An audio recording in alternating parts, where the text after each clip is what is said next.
На барање на обвинителството по трет пат беше одложено рочиштето за грабежот во НЛБ Тутунска банка пред една година. Кривичниот суд и денеска го одложи рочиштето на кое на обвинителна клупа треба да седнат осумнени обвинети заедно со главниот осумничен Бобан Смилевски за украдените 2.400.000 франци и 645.000 евра од трезорот на банката. Минатото рочиште на 21 септември беше одложено по барање на одбраната, а рочиштето пред него судот го одложи поради тоа што истражниот затвор во Шутка немаше со што да ги донесе до суд тројцата обвинети кои се во притвор за овој предмет. Следното рочиште е закажано за 19 овој месец.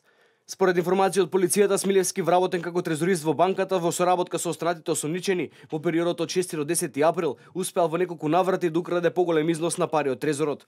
Соочен со фактот дека нема да може да ги раздолжи парите што ги украл, на 10 април украл уште 2 милиони франци и околу 270.000 евра. Парите потоа ги ставил во украсна кеса и околу 13 часот според видеонадзорот ја напуштил банката и заминал во непознат правец.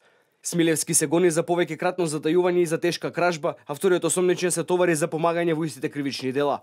Третиот обвинет се товари за тешка кражба со помагање, а четвртиот за соизвршителство во затајување.